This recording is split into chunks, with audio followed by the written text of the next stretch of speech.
Spotlight Media presents the Second Generation Talk podcast, a podcast by the second generation for the second generation. Welcome to the Second Generation Talk, a podcast by the second generation for the second generation. I'm your host, Shreya Parajuli, and our title sponsor is JDM Title LLC and Spring Hill Real Estate, Realtor Ram Mishra. Our media sponsor is Nepal Talks, Ananta, Nepal, North Carolina. Our mortgage partner is One Mortgage Inc., Devdas Rajbak, and our insurance partner is State Farm Nirmal Atria. And today we have with us Ms. Kajal Sheth, a software engineer at EY, who got her bachelor's in CS from UVA. So welcome to the show, Kajal. Hey, Shreya, thanks for having me. So I guess before we get started, is there anything else you'd like to add about yourself before we dive into all the fun questions for today? I think you did cover it. I think, got my BS in CS at UVA. And then, fun fact, I don't know if you knew, but my last year did get a minor in business. Oh, okay. So I think that's also kind of what geared me towards consulting later. Okay. Yeah. I guess we'll dive into it then. So I guess let's just start from the very beginning and kind of talk about, your high school experience, what led you to choose, UVA, CS, was it, your personal choice? Did family drive that decision, that kind of stuff? So let's start from there. Yeah, for sure. I think from high school, just going through different classes and stuff, there were nothing really pulled to me per se. Okay. While there were things that maybe I could have done, did well in or something, but I think when I took my first very intro, it was visual basics, but it was a very intro CS class. Right. And I was like, this is kind of interesting. Okay. Yeah. And so I think I held on to that. And as I was taking different classes, I would come back and think of that class that I took my sophomore year. So while I was applying to colleges my junior year, I think that was in the back of my head of I'll pursue that major. And then in terms of applying of where I'd go, I guess, it was all figuring it out, as I'm sure you felt the same way, of don't really know how this application process is and all that. But it was, I think I decided there were good schools that were local, so I didn't feel the need to apply out of state per se. Okay, that's fair. Yeah. I guess, was the experience of applying places, do you think that was a challenge that you had kind of had to overcome? And do you feel like you got the support you needed for that, or were you kind of on your own having to figure it out? That's Which I feel like it's a common thing. A common thing that I feel like we all felt. Yeah, I think I'm an only child, so I think having an older sibling would have made a big difference. Right. So I think because of that, I would just lean on my counselor, or just seem what they might say of doing to apply to colleges, you need to take these tests and you need to send these recs. So I think it was a little bit challenging, but in the moment it was also just going through the haze, not really thinking about it. So also at 18, just trying to figure out what you want to do. You're just going through the motions. Truly that. Hoping you picked a major that you like. I think even the fact that you could change majors, I didn't know until getting to college. So when people were talking about that, I was like, how did you know? How did you know that? So I think I did hold on to CS strongly, but I think it was good to know later on that you could change or go in undecided some places as well. Right. But yeah, what do you know at 18? No, genuinely. I guess when you started at UVA, how was the experience? Not just academically, just socially, socially, emotionally. You're away from your family. You're on your own, just living life. So you are. Even though it was 2 hours away, I think that even going there, I had to convince my parents a little bit. Really? I think they just didn't know that these schools were good. They're go, there's so many good schools in the area, so just go there. And I was like, true. George Mason. You can be honest. I feel like a lot of our parents were go to Nova, go to Mason. Don't go far from home. Don't go far. And I get where they were coming from, because it does have a good CS program. Right. I think I really just wanted that experience of being a little further away. Right. So then I think they were every school's the same. I was like, okay, yeah, true, but I just want to go. But actually, and then I think right before I went, I did find out that if I did go, I think if I stayed at Mason, I could only pursue CS if I based on what I wanted. But I think there were other engineering majors at UVA that I would have like wanted to pursue. So I think I was like leaning towards that, and also actually tech as well. Oh, okay. But yeah, that was its own thing of convincing my parents. But once I got there, it was kind of daunting. Like, it was really exciting. I think I was like, I'm gonna go. Right. And then once I got there, I think like it was a little daunting to like make friends again. I think around here, just like growing up in the area and never having to like move per se. So it was really comfortable with like the friends I had made. And I think I did have like 2 high school friends there, but just again, making friends, joining like social circles, and I guess gravitating towards maybe like, you know, like certain communities. It was kind of hard to like see it open up. So it did take like a little bit to adjust per se. My first year I was like, I'm transferring, which like you said, it's daunting. You're having to reinvent yourself. You have to make new friends. Like you don't have your like high school friends that you see every day, and you're like, I know like one person in this class like as an acquaintance, but like hi. Yeah, literally. For sure. Do you feel like you felt like supported though? Like did you feel like you know, grew your network, like you felt supported from like your professors, from your friends that you made, like things like that? Or do you feel like, you know, the 4 years you spent there, you were just kind of... I think by the like 4 years had passed by, I did feel supported. I did feel like I think my first year I also didn't join any communities or anything much. I think I went to random events, but I was like, I need to focus on school. And then I was like, okay, there needs to be a balance. I'm going to be here for a while. But by the 4 years ending, I do think I knew like which professors I thought would be good pillars of support for me, whether it's academically or even of like me reaching out about random things. I did feel that way about certain professors. So I think by 4 years, I did feel supported. Yeah. That's great. Yeah. I guess looking back, I mean, obviously, you clearly had a great experience in college. I can sense it, but like, looking back, like if you were to do it again, you know, young Kajal, what advice would you give her and like other people that you wish like someone had given you or like you had known when you had started out? Because I feel like you said, college is daunting. It's something new. Like you're having to figure out what you want to do for the rest of your life, like that kind of thing. And there's so much they don't know. So it's like, what advice? Like what piece? That's true. That's a good point. I think like what I learned maybe my second year of like school is important, very important to keep your grades. But I think of just whether it's joining communities or like volunteering, still being involved in a different way. I think having something to focus on outside of that kind of like maybe even helps your mental health. So I think I would say that of going back to just still balance a few things. Obviously not saying like overload yourself, but there can be balance that can like even help the academics later or something. That's fair. I guess what was your outlet then? My second year of college, well, I started doing like more volunteer things as well. But I think the biggest thing besides from school that I spent most of my time on would have been like this dance team that was on. So that was a good outlet that after classes I would just go there and it did feel like a community and just mindless like dancing. And I feel like you need that because like at the end of the day, school will always be there, work will always be there, but I feel like you always need some sort of outlet to like reset after all these classes and homework, just to like know for like a few hours my brain can shut off. Yeah, that's fair. Okay, let's pivot to career. So I think this is like a topic I think a lot of people that have come on the show have talked about, just like growing up second gen and like having multiple cultural identities. Like, you know, people don't feel like they're American enough because they come from a different background, like things like that. Do you feel like you felt that, you know, throughout your life, whether it's in college or your career? Do you still feel that now? Yeah, of like not being fully like maybe like fully Indian or like American. Yeah, for sure.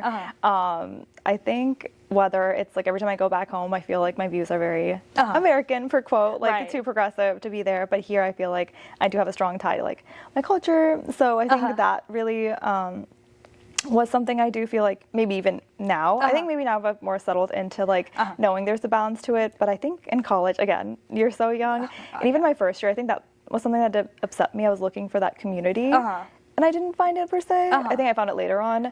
So I do think that is a constant struggle and hard to find as well.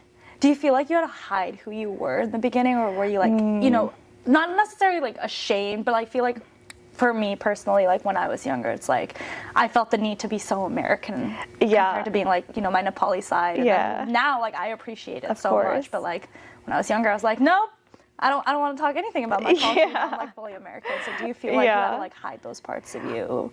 I think in college I had definitely like honed into that and like end of high school. But up until then, I do think so. I think my mom, looking back, it's so silly now, but like she would sometimes like offer like Indian food. I'm like, oh no, like I hate saying that now, but I think back then it was something that I did, take on that. I would be like, no, I don't want like my dal chawal to like smell up the whole cafeteria. Like, girl, be grateful for like a warm home cooked meal. But I did feel that way before. Yeah. And it sucks, but it was a part of just growing up and just knowing, like not knowing if that culture would be accepted. Right. Yeah. But I feel like now, I think a lot of us, have like tied back into our culture. We're like very appreciative. We're like, those home cooked meals meant something. Like, not ashamed to like bring those Never that. Anymore. And I think that also helps like open up to other cultures as well. Like knowing like whatever someone might bring or do. Like, I do think that perspective is important. Yeah. I'm glad. I'm glad we're back. I'm glad we're back and we like accept that, because I feel like that was like a hard thing when we were young, and it's just and people weren't the nicest, like they weren't. When you came from another culture, they looked at you a little differently. So you're like, why would I put myself through that? Yeah, it was so rough. Yeah.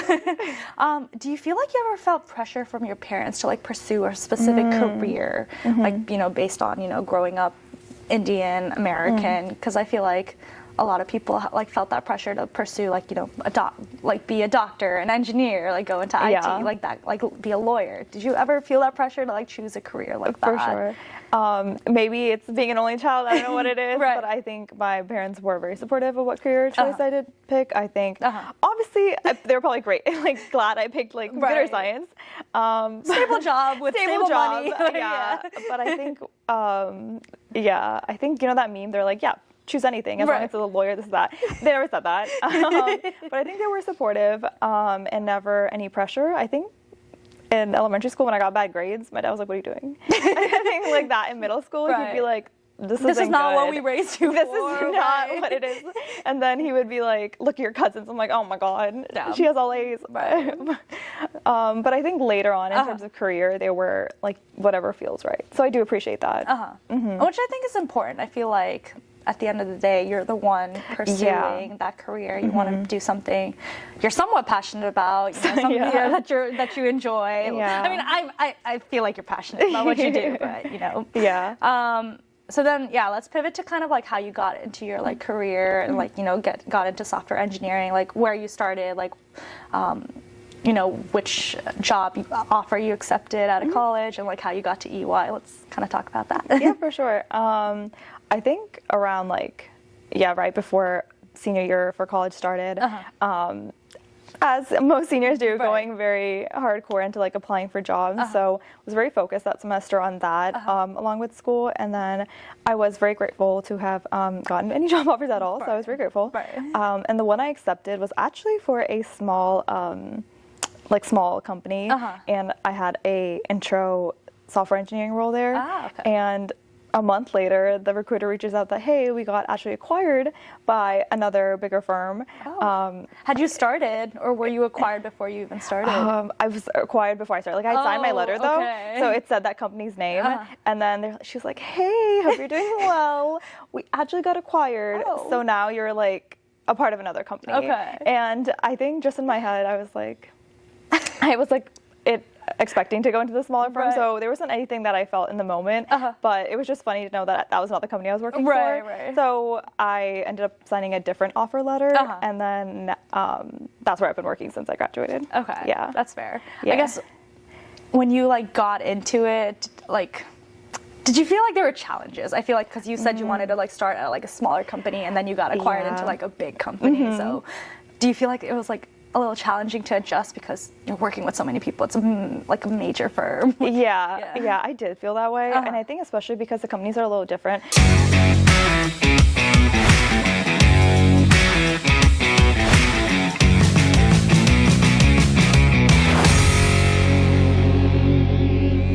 Alight Media presents the Second Generation Talk podcast, a podcast by the second generation for the second generation. So I had started off as a software engineering role, and then this was still that, but it was also a consulting firm. So under that, it would be, things just work differently as they would in a big firm versus a smaller firm. So I think starting that way was a little different. And the initial project that I started on, I honestly wasn't doing any software engineering. I was doing, I don't know what I was doing. Right. It was not rewarding, and it wasn't what you wanted to do. Yeah, it wasn't rewarding. My manager was nice. Everyone was nice, but I didn't feel myself growing, and I think that's something I feel very passionate about in like any point in my career. So I didn't think my abilities were being used, and so after staying on it for a few months, I was reaching out across the company to be like, someone else take me on a project. So the first few months were interesting, but grateful to have had that experience as well. I think that did help at least grow my soft skills as well, which is something, you know, I didn't know I would be doing. Right. So. And at the end of the day, it's like, you always learn something. Exactly. Yeah. A learning opportunity. You figured out what you don't like. Which I think is just as important as like what you do like. Yeah. Yeah. So I think, you know, with that, you know, you, like you said, you started with something you didn't want to do. You pivoted, thankfully, to like something that's more, you know, software engineering related, blah, blah, blah. So I guess what advice would you give to people, you know, that may get a position and like end up on a project that they don't like? Like, I guess, how would you, you know, tailor your advice to be like, you know, it's not the end of the world, you know? Yeah. I think I would say kind of what you just like said. I do think I mean, it's hard to see it in the moment, but I do think every experience is a learning experience. So at least like getting the most out of it you can while you're there, and also to like utilize what you can do. So I think even though it wasn't technical, I'd be like, hey, you need a script for like that. Like I was making up activities just to give it a shot. Just to give it a shot. Maybe. So I think not shying away from being heard, because I think also for my career, I think another thing I realize is it's never too late to like speak up, or even if like whatever level you are, they do want to hear you. So I think I did appreciate that. And also to not just rely on one person. Like I think at least for our company, there's one person who will move you around projects, but I think it's okay to take it in your own hands and reach out to people. So they will remember you. Okay. Yeah, that's good. I'm glad. I guess let's talk about some challenges. I think, what challenges do you feel like you face in your career right now? Like whether, you know, it's being a woman, or whether being in like the tech field, which I know is very male dominated. Or just in general, like I guess what challenges and I guess what advice would you give people, you know, that are watching that, you know, want to get into software engineering, just things that you're dealing with? I'll be honest with you then. I think one thing is I learned over the years is I think I'm kind of soft-spoken. So I think it's kind of hard when like also like an immigrant mentality of like being quiet, putting your head down, doing your work. And whereas like in the corporate workspace, at least, I can't speak for like every industry. It is, you know, to be heard it's a good thing, and you do have to like speak up. So I think that was a mind shift change as well, that like I don't need to be quiet, that I should like speak up. And if anything, like to further along my career to be a leader, I do need to speak up. So I think that was a mental challenge at first, not just like that being quiet isn't just naturally like, you know, good. And I think it's something like maybe we inherit from like your parents to like, you know, head down, just do your work and like let your work show. But I think like challenging yourself, but also being sometimes recognizing the workspace does mean like speaking up. So that was one big challenge. I think you and I went through like the same kind of struggle. It's like you need to speak up. Like so that was a big one. And being a woman, I maybe I didn't feel this as much in college because I was surrounded by friends, but I do think it does, like those statistics still do stand that those classes, even though I was comfortable, I was one of the fewer women in the room, and it's still true. Even being on a tech team now of like 10 software engineers, there's 2. Which so as much as I would like to believe, but it is a reality, it still shows. And while, you know, whoever I've worked with throughout like my career have been great, I do think that there are still examples, whether intentionally or unintentionally, I have encountered people that will mansplain or like interrupt, and maybe that ties into being a woman, soft-spoken. I don't know what it is, but it is something that does happen, and navigating that is its own experience of like, again, speaking up, like, no, as I was saying, and it doesn't mean being like rude. I think it's just speaking up for yourself. Just being firm. Just being firm. Like, you're also a voice at the table. You should be heard. So those things do occur. So we're still navigating it. We're still figuring it out. And I feel like you've probably done a really good job of, you know, putting your voice out there, letting your work obviously show, but like also, you know, being firm, having those conversations that I think a good leader obviously does, you know. Do you think you would have done anything differently? Do you think you'd like at the company you're at right now, like do you think you would have pursued something different or? Yeah. I think when I originally joined the current project I'm on, I do think that did help like develop my skill sets. I had really good mentors, and I think they were very encouraged, like a really good balance of like challenging and encouraging. So I do appreciate that.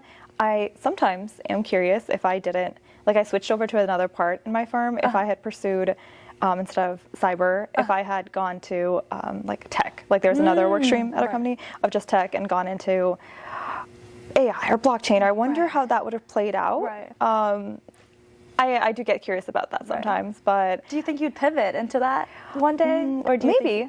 Maybe. I am quite open to it. I think, again, like I've appreciated this learning opportunity, but I do still get curious of like what will happen if I go now, and if I do, you know, some skill sets I acquired here could be applied there. So that is something I think about. And I do think there's good growth opportunity there, and also like learning a lot. That's just different from what I do. That's fair. I guess we'll check in a couple of years to see where you pivoted to Kajal. Okay, so let me just take it back to college a little bit, because I think a lot of our viewers are kind of in college trying to figure out their life and stuff. Interviewing, like internship opportunities, interviewing, I guess, how did you go about doing it? Like, what were the challenges? Like, what advice would you give to people that may not have a support system or don't know where to start with that? How did you navigate that? I think I almost felt like pressure to like start prepping, because I think if I would hear other people having interviews, I'm like, how do your pressure is real? It's real. It's real. Like, oh, I have an interview with all the day. I'm like, how do you even know where to apply? And when did you know when to apply? So I do think, like, in a way, peer pressure, but I think learning from my peers helped. So for example, for software engineering, along with sometimes books, but LeetCode, for example, is a very popular tool. And I do think it is still used in technical interviews, at least for a first or second round. There are very technical questions from there. So that's a really good resource. I think another thing that helped me was the Career Center. As much as like everyone says it, I do think it's true. They had mock interviews, so that helped a lot. And I was nervous, not to lie from that. Probably failed quite a bit as well. Maybe. Like I think I did as well. I was so nervous walking in. Just like the first time I wore a blazer, it was all an experience to like waltz myself there. But I do think using those resources did help me prepare better. I've heard for case interviews, specifically for consulting, sometimes just practicing with your friend helps. So I've heard that a lot too. I think for me personally, because I was doing mostly technical in some case, that I was like reading, watching videos, and like speaking to myself. You're like, let me pass this technical interview. Like, I'll figure out how to speak through the case study. So that's kind of what I was doing. But I think like using those resources helped me. And I guess, so a lot of like self-learning as well as Career Center and like your peers and stuff like that. Okay, that makes sense to me. I guess, I like to ask this question to most people on the show. I guess looking back at like everything you've done, you know, high school, college, where you are with your career, do you think you would have done something different? Do you think you would have picked a different major, a different career? Is there anything else that you look back at that you had interest in that you're like, I wish I pursued that, or maybe, you know, what if I pursued that? I think in high school I did feel very strongly about CS. But so probably not. However, sometimes I was curious about might have been psych. Like that's one thing I was curious about from taking a class in college. And I don't know I don't know much about, like, I didn't dive deeper into that because it was my like senior year. But it was like a cool class. You're like, whoa, very cool. So I think while I think I would have still pursued this career, I think that would have been something that would have maybe shifted if I took that in high school or something. Maybe I would have figured out what I would do with it too. But I think it's a very interesting career. Yeah. At least you got something out of it. I did. Yeah, it was a really cool class. You got to learn about the brain, why people do the things they do, that kind of stuff. So, okay, now let's talk about like mental health and balance and all of that, because I think that's also very important when you're in your career. I think a lot of people oftentimes think, you know, work, like you're working for the rest of your life, but I feel like you also need things to mentally reset and balance and stuff like that. So what are your outlets? What are your hobbies? Like what routines like help you stay grounded, like outside of work? That's a good question. I think in terms of mental, definitely very important. And I think especially at least I felt this way, and I hadn't asked a bunch of my friends if they did too. I think in school versus when you're nervous versus work kind of feels heavier for work because it's more responsibility, or I felt that way. Right. So I think I at first did think of like, oh, who should I reach out to? Right. And I do think whether it's like your company resources or reaching out to your health insurance, like a therapist of any sort, that does help. Just like talking through work worries and knowing they're validated. So that's one thing. Right. And another outlet, I think, kind of just continuing, not to the same degree, but when I danced in college, of taking random classes here and there. Right. And I think I just feel better after I leave them. So I think that's just filling up my free time, makes me feel better. Right. Yeah. And I think that's like a very important conversation to have as well, because I feel like, you know, you're working so much, like even nowadays, you know, the weather, daylight savings ended, like at 5, you know, you don't want to do anything after work. Yeah. Like, I feel like you still need to like challenge yourself and like get out of that slump and like do things that make you happy and help you stay grounded. I guess, do you feel like you also have like a good support system at work or like with your family and like stuff like that helps you like stay grounded and like helps you avoid burnout and stuff like that? Yeah, that's a really good point. I do think so. I think if like I'm working late, my dad would be like I think he can't say like you know, chill, but he's like, you know, do you want like chai or something? Like something just randomly, like little things like small that. things, or if like the immigrant love language of like sometimes I'm at home, so I do love it. Or my mom will be like, oh, do you want some fruit I cut up? Like I think they do the classic love language. So I do appreciate that, and I think it's never like almost kind of an opposite mindset of I think within my work peers of like go go go, whereas my parents are almost as in like kind of like, which is like, I get it from their point of view. I think I feel tough balancing this of like being grateful for what I have, which I am, but I think knowing when to like strive forward to like push is a little bit difficult when I'm trying to figure it out. But yeah, they ground me, and then I think I feel like I'm lucky with my coworkers, but I do think it's a good environment of if I can openly talk about if something does worry me. Again, I've also been like at this firm for a while. I don't know if that's always going to be given anywhere I work, but at least with where I am right now, I do think whether I can have these conversations, or I do think leadership does try to avoid burnout. So you're getting this. You're getting support from different areas. For sure, which I think is important. I think we like at least I felt that way a few months ago of like a burnout approaching, and I think just having a talk with my manager or how to navigate priorities or what I can deliver would help as well. That does happen. Awesome. Yeah. So yeah, guys in the audience, don't be afraid to have those tough conversations, because I feel like it's scary. You're in the real world. You feel like your job has consequences, but at the end of the day, you also need to have those conversations. It was hard. I think I also didn't realize I could have that conversation. You're like, how do I even bring it Am I loud? Will I get in trouble for voicing that I'm stressed? Yeah, that's fair. Okay, let's tie it back to what do you feel like is your proudest moment in your journey so far? Like what? It doesn't have to be professional. It could be, you know, some personal joy, something. But what do you feel like you're the most proudest of so far? We need to think about that one. Most proud moment. It's not career. It doesn't have to be career. Anything that you look back at that you're like, I'm proud that I did that, or I'm proud, or I want to share. I think honestly, this kind of sounds lame, but like I think I am proud that I was able to get a job. I think just being able to have an income is pretty cool. Very nice, privileged place, and I think being able to spend it on family that gave so much to me. So I think when we went on vacation to Switzerland, and that's like my mom's like dream vacation, and you got to pay that, and I got to be like, guys, let's go. I think that sounds super silly, but like I think that was a pride moment of like my parents have done so much for me, so I was very grateful to, you know, take a small thing of like taking them out. And I feel like that's a very like second generation kind of thing where it's just like your parents have sacrificed so much. Like a lot of our parents probably worked, you know, blue collar jobs. They are not sitting in a corporate desk. You know, they shared their fair share of struggles, and just for us to have like you know a stable job and to be able to just give a little bit back. I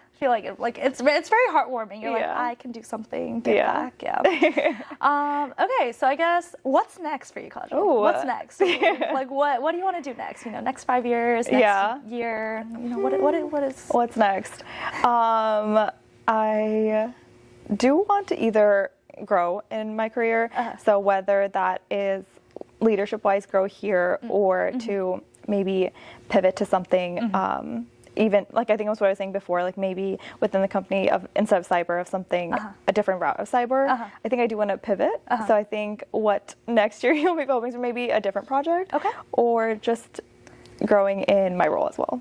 Yeah, that's fair. And then any last piece of advice you want to give our viewers, just based on everything you've experienced in life? It doesn't have to necessarily be about a specific topic, but just I wish someone had given me this piece of advice, like that kind of advice. That it's okay to speak up, and challenging yourself is important. Yeah. Okay. Awesome. Well, I'm so glad you were on the show today, Kajal. I feel like you've definitely had a really great experience, and I can't wait to see everything you do next. Thanks for having me, Shreya. Thank you for watching The Second Generation Talk, a podcast by the second generation for the second generation. Be sure to like, comment, and subscribe, and follow our YouTube channel, and be sure to look out for more episodes. Thanks for watching.